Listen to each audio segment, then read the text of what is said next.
Здравствуйте, меня зовут Анастасия, я педагог-психолог. Сегодня хочу рассказать вам о 3 распространенных ошибок в прикорме. Первое. Мамки до 2 лет, по моему наблюдению, кормят малыша пюреобразной едой.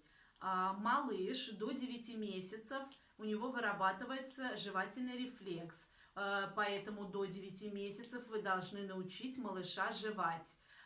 После 6 месяцев вы можете давать ему, даже не можете, а должны давать ему по маленькой кусочке еде. Например, печеньки детские по кусочку макарошки, по кусочку уже не в блендере помешанную, а потолченую еду. Если вы малыша не научили жевать до 9 месяцев, у вас будут в дальнейшем проблемы с пищеварением, потому что ваш малыш пищу будет заглатывать, как утка. Если ваш малыш грудничок на грудном вскармливании, периодичность прикорма составляет от 4 до 5 часов. Если ваш малыш на искусственном вскармливании, периодичность прикорма составляет 5-6 часов. Вторая ошибка прикорма. Ребеночку, если вы вводите новый продукт, обязательно должны давать в первое время суток, то есть до обеда.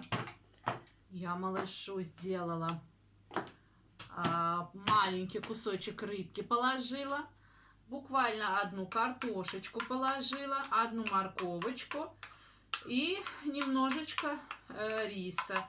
Отварила это все дело, в блендере перемешала. Как вкусно! И буквально на 2 дня нам эта порция хватает.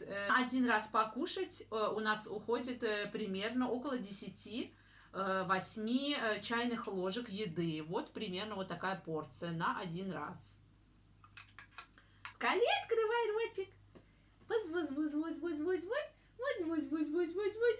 Вот так вот. Если мы с ним не поиграем, он у нас ротик не открывает. Ребеночку не забываем давать водички. Можете уже варить компотик и компотиком его поить. Варю вот такой компотик, засыпая фрукты в кастрюльку. Любые фрукты можете, яблочки, чернослив, что у вас дома есть, можете закидать туда, налить холодной воды и поставить кипятить его. Как фрукты у нас все разварятся, тогда можете выключать. И никаких, конечно же, никакого сахара, ни в коем случае. И давайте, ребеночек с удовольствием пьет.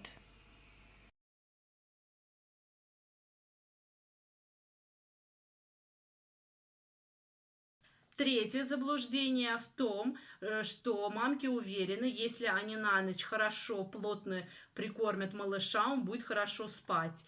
Первая причина, по которой малыш не засыпает вовремя, это неналаженный часовой режим. До года вы обязательно должны малыша приучить к режиму сна. Сегодня примерно в 11-12 часов я ему дала супчик из рыбки. Сейчас где-то часов 4 дня. Мы сейчас кушаем фруктовое пюре. Я не сторонник баночек консервов для прикорма, но он у меня фрукты категорически не хочет свежие кушать, поэтому мне хотя бы приходится кормить вот таким способом. Да, вы открываете баночку консерву, при открытии вы должны услышать хлопок. Вы его не услышали, эту баночку не покупайте. Если ваш малыш не хочет открывать ротик, это не беда. Вы попробуйте спеть ему что-нибудь, попробуйте вот так самолетик, открой ротик. У нас это обычно всегда работает. Эту баночку фруктовую 125 мл мы на 2 раза ее кушаем. Так как это не свежие фрукты, я стараюсь сильно много его не пичкать этими консервами. В идеале лучше, конечно, свежие фрукты давать малышу. 7-8 месяцев малыша вы потихонечку уже можете приучать к молочным продуктам. постепенно. Можно изделиям тоже потихоньку можете приучать. Но сейчас мы живем в такое время, что в детских магазинах вы можете найти специальные безглютеновые хлебцы, макаронные изделия. Можете спокойно это давать ребенку. Желательно только отварное, не мясные бульоны пока не рекомендуются.